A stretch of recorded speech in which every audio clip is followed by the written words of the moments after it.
I mean, look, I do have an issue with the lack of dinner reservations that men are able to make in general. I do just find that strange. And I share this thing, I share that thought with like a lot of my friends that it's something like I talk about with my friends. And it's not every man. But yeah, a lot of do you struggle? Back and forth. Just like tough. Yeah. I'm good at the last minute reservation. Right.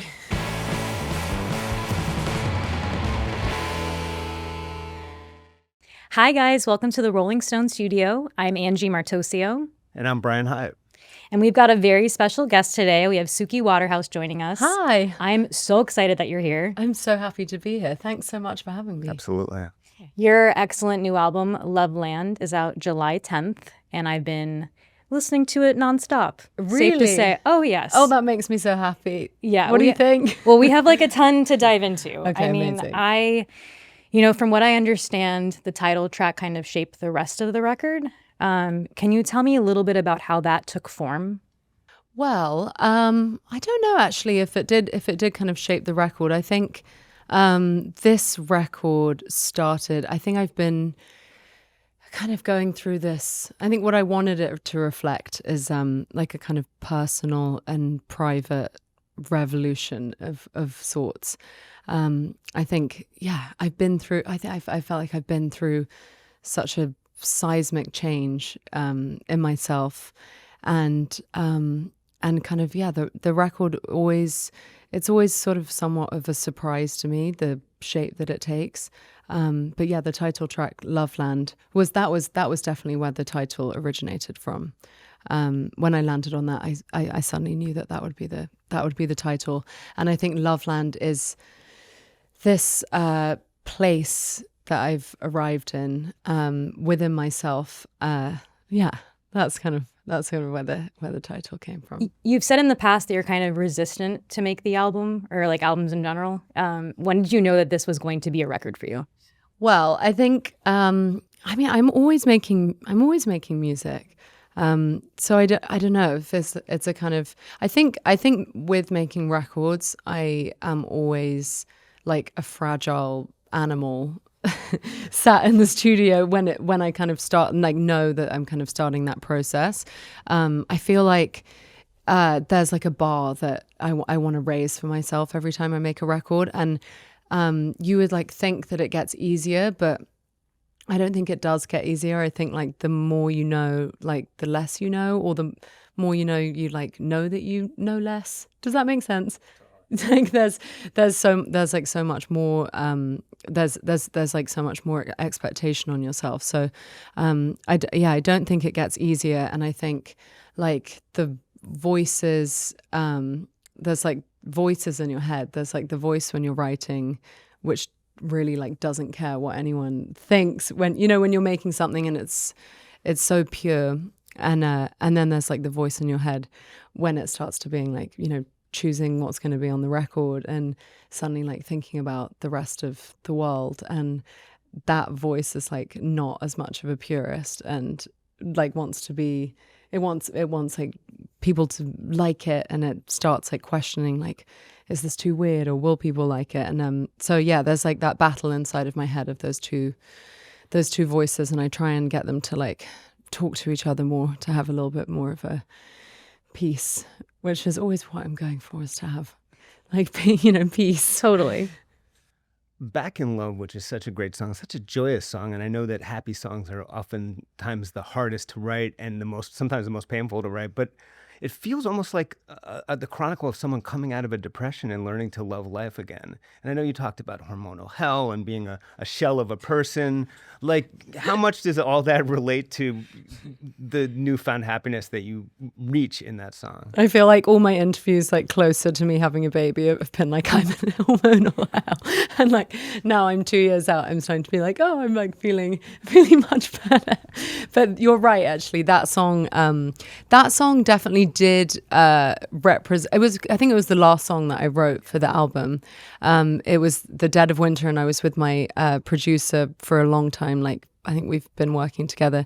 Jules Apollinaire and Natalie Finley were like some of the first people I started working with, and we have a very close birthday, and I'd gotten Jules a balloon, like a helium balloon, and he started messing around with it, and he made that kind of like trumpet sound, like the opening sort of like the opening of the song.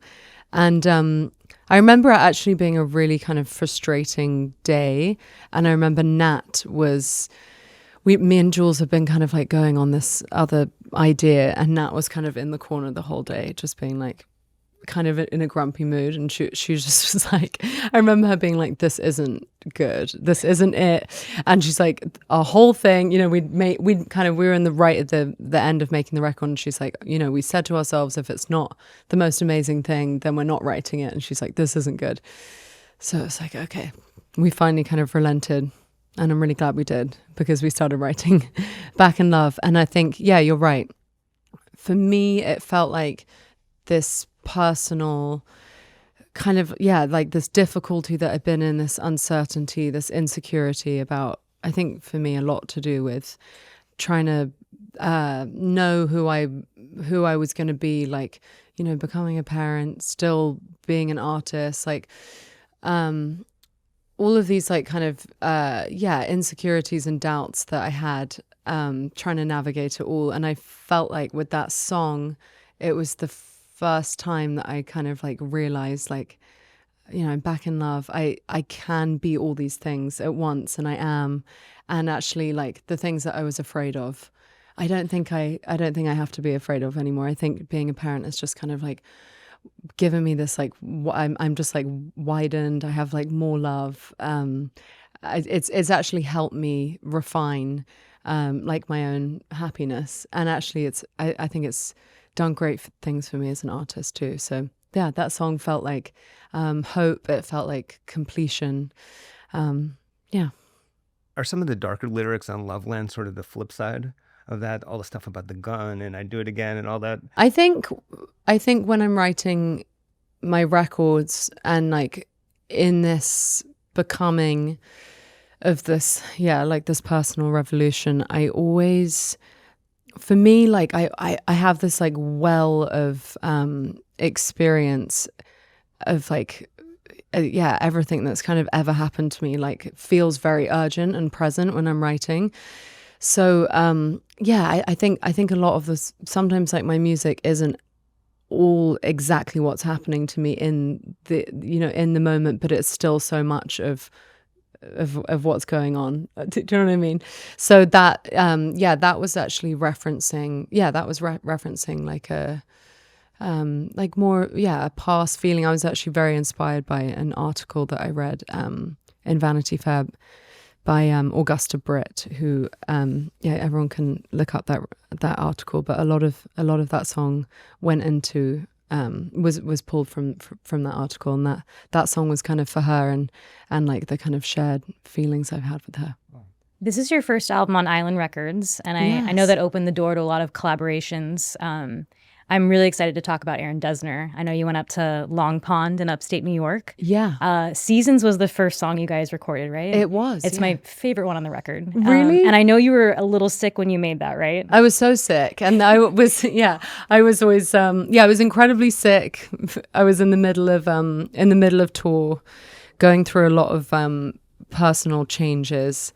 And it was a great. It's such a like strange and surreal thing, like pulling up to Long Pond, which is obviously such a famous studio where so many of my heroes and friends have like made such incredible music. But it was kind of that feeling when it was like I was going through all my turmoil, and I kind of like fell asleep in the car and like opened my eyes, and there's that beautiful cabin in the woods, and I was just like, I know we're gonna do some good stuff together. But I mean, I absolutely have enjoyed working with Aaron so much, and obviously been such a fan of the National my whole life.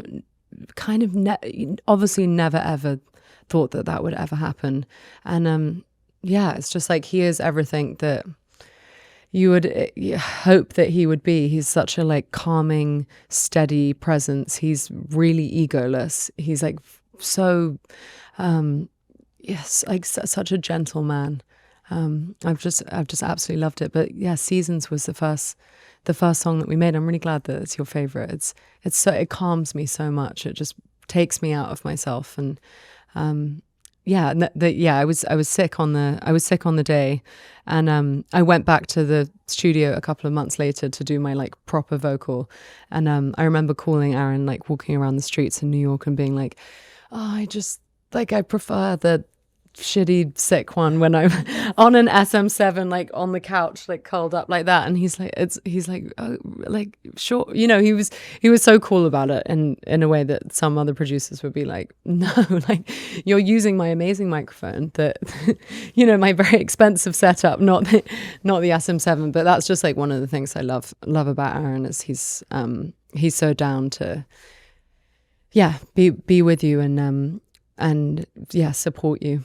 Like, and he was like, yeah, we have a song where our singer was really, really sick as well, and we love it, and it was great. So he totally got it. You recorded some great songs as well with Amy Allen. Oh, yeah. Who I've talked to and is such a pro at this. She's the best. And insane. Yeah, no, I mean, but I mean, this is also kind of maybe this sort of super poppyest person you work with, the most hit-making top 40 pro that you work with, and she co-wrote Espresso. I mean, this is really someone who's right in there with the top 40. So I'm curious how that was different with her at all, and what you maybe learned from each other.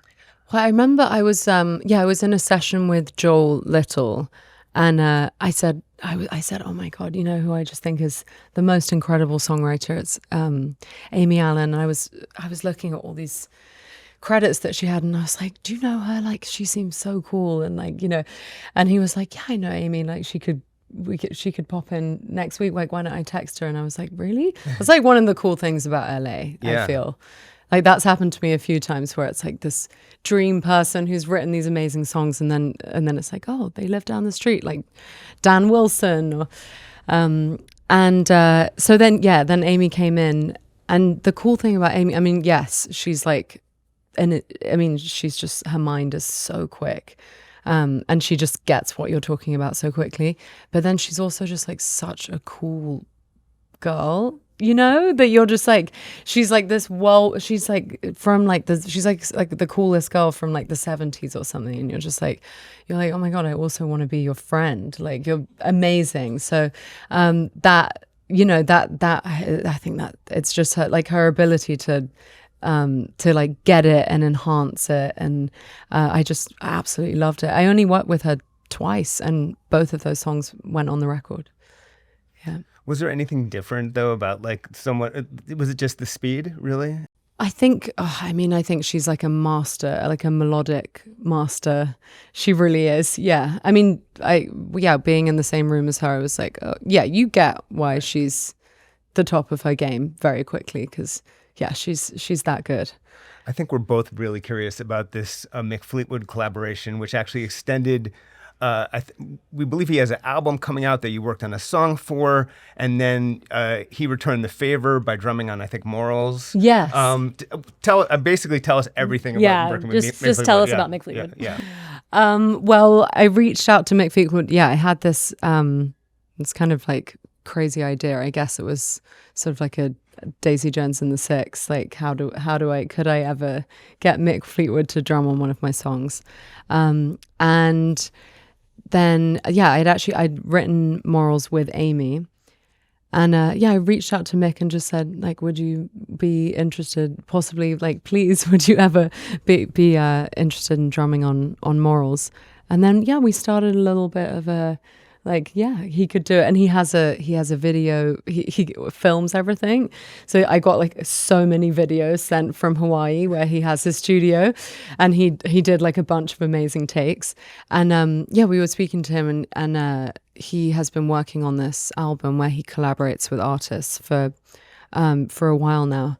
So it was like, you drum on my record, I'll do a song for your record. I got to meet his daughter, which was amazing. He flew his producer over to New York, actually, and we did all the vocals in New York too. So and then we had a nice FaceTime. Haven't got to meet him in person yet. He said because I don't know if he leaves Hawaii yet, but he was leaving Hawaii for the Harry Styles show. So that was the only time I think I would have been able to catch him. I'm not sure which one he was at. It really is taking the Daisy Jones thing to the next level, though. It's like live action role play of Daisy Jones. Like to actually have Mick Fleetwood on her album and we're right with him. It's just when you think that you did a show that's basically based on part of his life, it's really crazy to think about it. It was cool to have a little meta moment. Yeah. And has Mick, I think you've said he hasn't seen Daisy Jones, right? Oh, no, he definitely has. Oh, he has? Yeah, okay, yeah. That's amazing. I think they've all seen it, yeah. Okay. Yeah, I was going to say, I interviewed Stevie Nicks a couple years ago, and I just merely said, like, have you seen this? And she was like, yes, I loved it, but let me tell you how season 2 should go. And she gave me this, like, entire plot that was great. It basically picks up right after Daisy knocks on Billy's door in the very end. Do you have any thoughts on a season 2? Would you do that? Oh, she had a whole season 2 for you that she mapped out? Yes. She pitched it to me. Well, I think she has got it would be her, right? It would be them doing it together.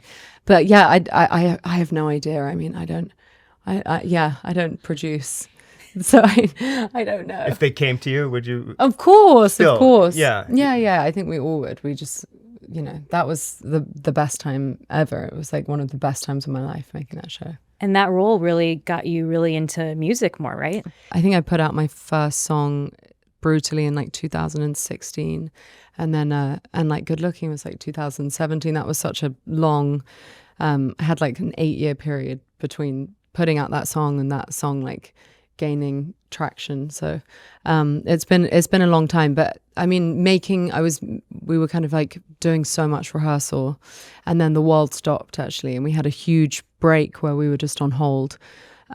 So I think in that moment, the show did something to me, I think like psychologically, and then with the kind of huge break of not being able to shoot with the pandemic, that was when I kind of had this moment where I was like, I'm gonna make my own record. I didn't have a label. I didn't have any of the stuff, but I'd been doing it for so long anyway. I just hadn't made the record.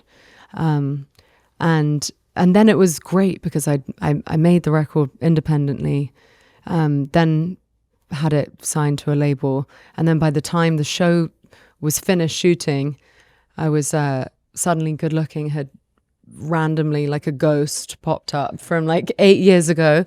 And then Father John Misty, I was going on tour with him. So I finished the show, had a record, went right on tour with him. So then it was just like, oh my God, the show has suddenly become my life. And I went from filming on a tour bus to being on a tour bus. Not a tour bus, actually, a very, very shitty van. Yeah.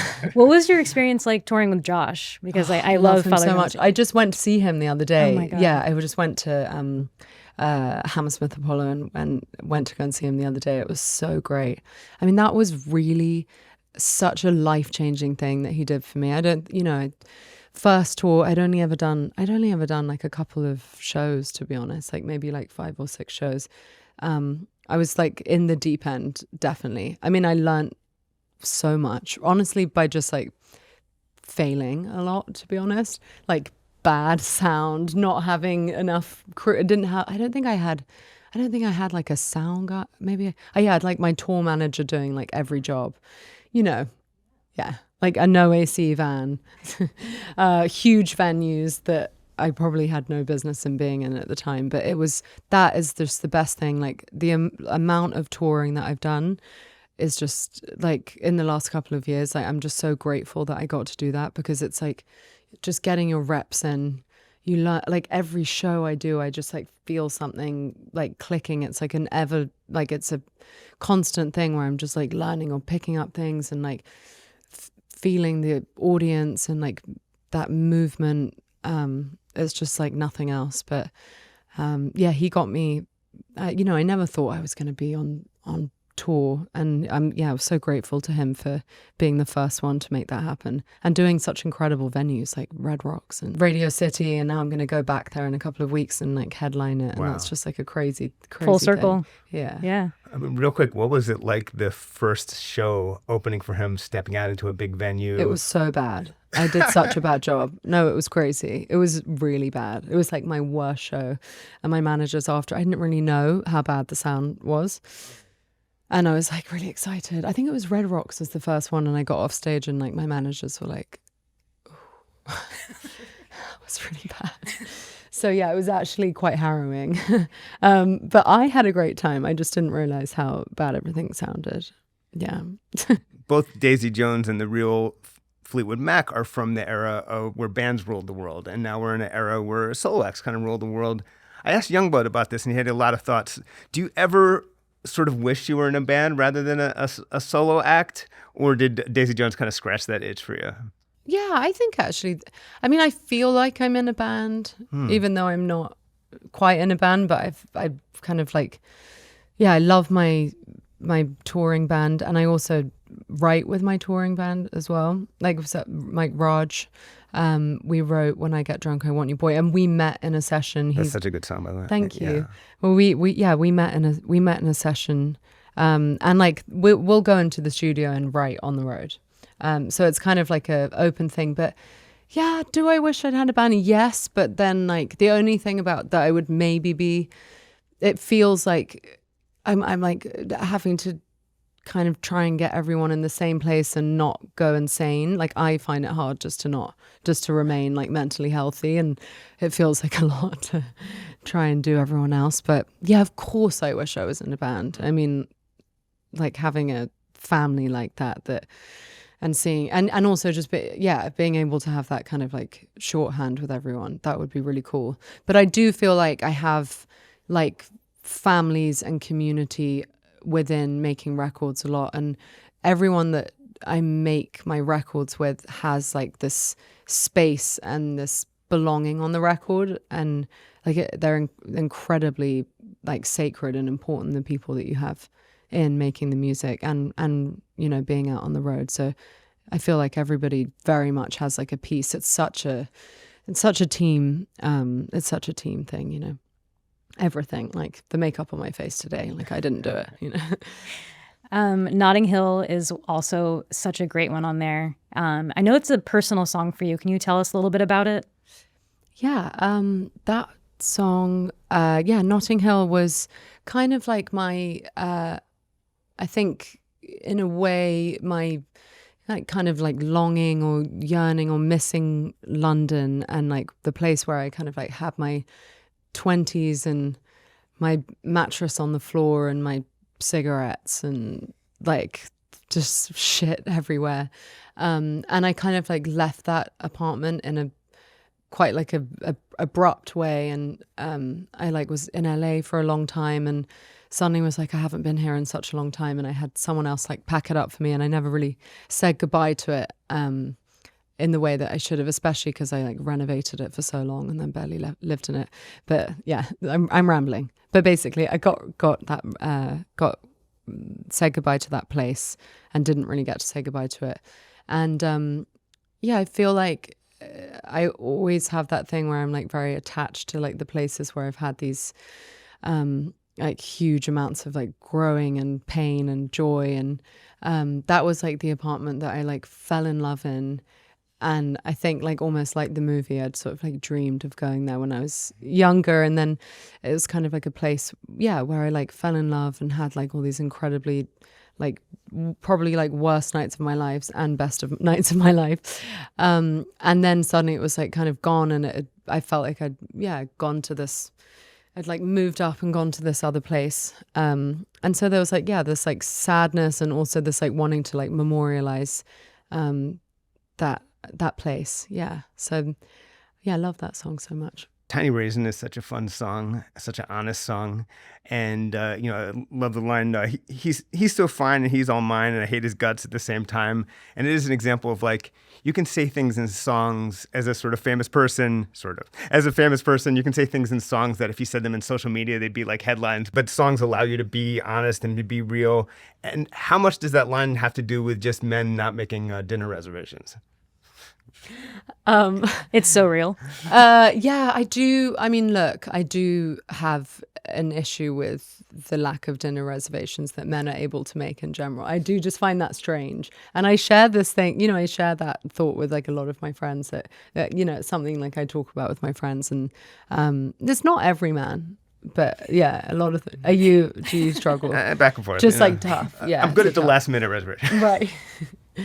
But yeah, I think in songs, like obviously it's obviously like not that serious what comes out of your mouth, and like I'm always like, that song to me is like, actually that song to me is like a very like deep love song. It's like, oh, I'm so like deep in it with you and so in love that like I can kind of, it's like a little bit, you can like throw those lines and it's so much with love. The album closes with My Favorite Weirdo. I have to ask, did you play that for Rob? What were his thoughts on it? Oh, he loves that song, actually. Yeah, I think that's like his favorite. So that's his favorite. I think it's his favorite song on the record. He's been pushing for that to be a single.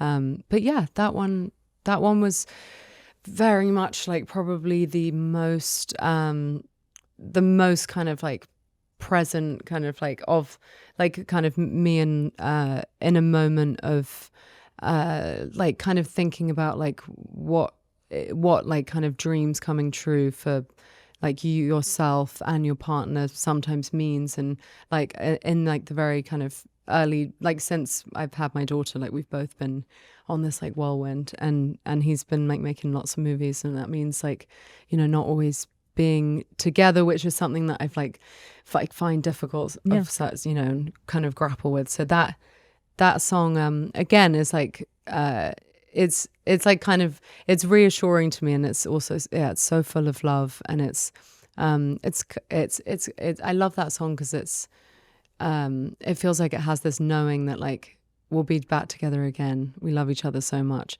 We can both be doing our own thing and be apart, and like we're strong enough we have that like thread between us. Absolutely. You really do get a sense of like really where your life is at now and where your emotional life is at now. And you even point out at one point that there's people outside the house, and that's, I mean, how do you deal with that aspect of life, that people are like waiting for you with cameras? I mean, that was like a tough thing that I was having mostly when I had like a small baby, and like being, and there was like I don't know, I feel like when you have a baby, like it really picks up. So yeah, that was like a tough thing. I don't know, how am I dealing with that? I think I'm going to move house maybe. Good idea. The British are the British photogs worse? No, not really. I think this was like much more of an LA problem. Okay. Yeah, it was a bit more of an LA problem. But yeah, I think sometimes that like definitely adds to like isolation, and I'm like so not somebody that's designed to, I do not think of what I'm wearing when I go outside. Like I look completely crazy. So that part is sometimes weird when you're like, you've just been for a coffee and then you're like, oh, why didn't I just like brush my hair or like put on like matching socks or something? But yeah, I think it can be like a frustrating thing to deal with sometimes, but it's also just is what it is. On a sort of deeper note, I once spoke to Greta Gerwig about Barbie, and we realized in the conversation that the line she gave to Barbie, where she essentially says like, I don't want to be an idea anymore, that for Greta, that related to her transition from being an actress to being a screenwriter and director. And it struck me that you, based on what you said about your time as a model, where you really were almost silenced, where you were almost not allowed to, felt like you didn't have a voice and you weren't supposed to have opinions and weren't supposed to, that in a way, this songwriting and self-expression is sort of an answer and a sort of cure, a response to that period. But that was at the beginning. I'm wondering how that kind of works for you now, and if that's still something you're working through. Well, I guess like the very nature of that job is that, I don't know, when you're modeling, like especially when you're like not a particularly successful model, which I wasn't for like a long time. You don't, that's not really like what the job entails. But I think actually when I look back at my like modeling time, I think it was like a great way in a lot of ways for me to start like, it was like kind of like a lot of like creative homework in a strange way, because I was exposed to a lot of quite amazing people, obviously. I saw like creative projects coming together. Like I was a part of a cog in that machinery. It taught me like discipline and seeing like how teams work. And I remember like I had a blog that I started. It was like called SukiAlice.com or something. And I really like started, I remember like I would always go home and do these like self-timer portrait shots, and they would all go on the blog. And I kind of was like starting to mood board like how I wanted to be seen.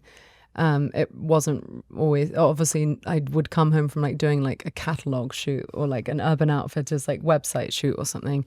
And then I would go back and like go to the park and be wearing my like strange like vintage shop things and my Doc Martens. And I feel like from like making those images like on my own, and I feel like that was like kind of like the beginning of having this like palette in a way to go and then I kind of like started like adding music to those images. So I don't know. Yeah, I think it's like very much like part of my story, the modeling beginnings, and it gave me like so much exposure. I got to travel and go to like loads of parties when I was really young. So I want to read you a quote that Taylor Swift said about you back in 2023. Oh my goodness. She is the wildest person I know, who I would also trust to keep any secret.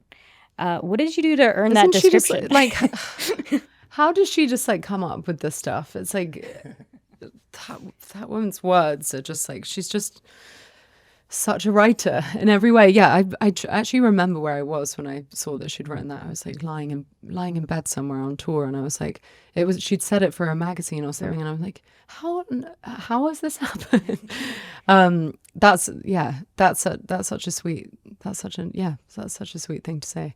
There's some lines on the album where you really open up about your daughter. And, we already discussed the amount of photographers, but I wonder how in songwriting, how do you decide what to keep for yourself and what's private and what you want out there? I mean, there are a lot of songs that I can think of one in particular that I wrote that wasn't actually about my daughter, but yeah, there's music that I write sometimes where like I have to, when it comes down to choosing the songs, I'm like, okay, like, do I want to deal with this if I put this out, or is it enough that I've written it? Mm-hmm. And like, and sometimes I can think of one song in particular where I was like, okay, I don't want to like put my current life and the people in it that I like love so much throw in a thing, or even myself. It's like, okay, I can leave that in the past now. To put you on the spot, what would be your picks, sort of off the top of your head, for like 3 to 5 greatest songs ever made? Oh my God. I think T-Rex, Cosmic Dancer by T-Rex. I went to school in Barnes or like Richmond, and I would get off the tube at Barnes Station every day, and he died right there. So I would have this like moment every day walking past his grave in my school uniform, and I would always stand there and like listen to his songs. And so I just, his music reminds me of being a teenager and walking to school and like feeling kind of like part of him every day, walking past that bridge where he died. What else? Another greatest song ever made, I would say Judy Sill, Jesus Was a Crossmaker. I love Judy Sill so much. Absolute favorite of mine. Really? Oh yeah. Yeah. Isn't that song just like and it's all about J.D. Souther breaking her heart, and she made like a religious, like incredible, it's just such a beautiful song. And I spoke to J.D. Souther, and I was trying to make a movie about Judy Sill, so I spoke to a bunch of her friends, and I spoke to him on the phone actually about her. I was trying to dig. So I have a lot of kind of unheard like recordings from her, and we should talk after this. Yeah, I love Judy Sill. Okay, I'm gonna have to. When someone asks you a question, you just you totally freeze. I would say the Magnetic Fields, Asleep and Dreaming, Some Velvet Morning by Lee Hazelwood and Nancy Sinatra, and the Beach Boys, God Only Knows. Real quick, I watched you do that BTS event. Oh yeah. And you did a great job, and they're the nicest guys. But I was just curious, like, what surprised you about interacting with, the biggest group in the world? Yeah, that was such a crazy, a kind of crazy, unexpected thing that I got to do. I think what surprised me, honestly, they were. Yeah, I don't think I was surprised by. I think I knew that they were going to be like such sweet, gentle human beings, and that's exactly what happened. I mean, they're so polite. Also, actually, I think just like very funny when I was interviewing them. They're hilarious, and they have such a such a sweet banter with each other, and it was like a really, really fun interview to do because they chat so much. Like they were so down for me. I kind of went quite off script. Like I had a script and I went like very much off script, and I kept poking them and asking them stuff. And so yeah, they were actually like way more relaxed, maybe that way more relaxed than maybe I would have thought. You just listed your favorite songs for us, and I love that you have such a wide variety. You love a lot of different kinds of music. You also, I think, had a rap playlist while you were giving birth. I did. Can you tell me what was yeah. on that? I'm very curious. I think Around the World by Ludacris was on it. I think some Biggie Smalls. I think we kind of like Ja Rule, quite a big favorite. Busta Rhymes. But I do remember the doctor being like, you guys are really chill. And we were just, yeah, that was, it was like a whole thing because I'd asked Rob to get, he was having to hold so many things because I had like a video camera, a UE boom, like 3 different types of cameras that I was trying to get him to capture it on. And I think he lost the UE boom after, I think he left it. But he was just like holding so many things. But yeah, I definitely, I mean, I'm definitely like a child of the 2000s, like Chingy, 50 Cent. Like I have like a playlist that I have like a playlist that of everything I listen to as like a kind of like a kid and a teenager. It just makes me so happy. I've been really like going back to I actually got to I did karaoke with her the other day, Rachel Stevens from S Club 7. Wow. Also fabulous solo artist. But we did karaoke the other night in London. We did Reach for the Stars and Sweet Dreams by LAX, which just like really completed my life. But yeah, I definitely go back into like, I've been doing that recently, like just the stuff that I used to listen to as a kid, and makes me really happy.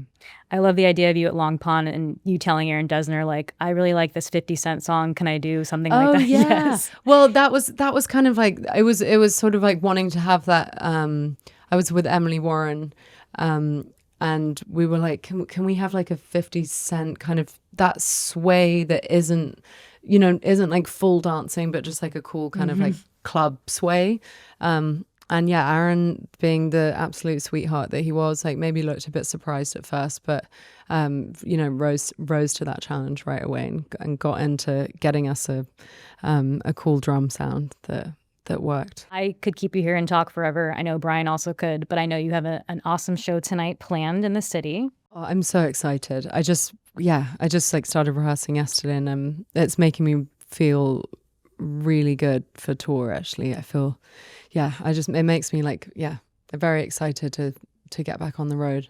It's weird after not doing a show for a while. Like I got off tour with Leve, I guess in October, and it's strange. Like suddenly, like moving your body again, and like kind of like feeling like that like sense of like, oh, I remember how to do this, so I can't wait. That is so suited to playing live, I think. Oh, thank you. Yeah. Thank you. I'm really excited for tour. I've we've put so much work, and like the band that I've got and like the whole team I have behind me, we've put so much work into I think getting like the songs to feel really good live. So I can't wait. And I hope you do the bonus track with I think King Princess. Yes. Oh, we're gonna do that's it a super tonight, rocky. actually. Oh, nice. Yeah, awesome. Okay. I'm glad you liked that Yeah. one, because that one kind of broke my heart that I didn't put it on the record, and that was like a tough call. So I'm like, that's actually pretty like one of my favorite songs, which is weird mine that it's too. not on the record. Yeah, really? Yeah. I was just like, I want to hear this live. It rocks. You know? Yes, it's happening. Yeah. Oh, thank you guys so much. Thank you so much. Thank we really you. appreciate it. And Thank we'll you. see you next time in the Rolling Stone studio. Thank you.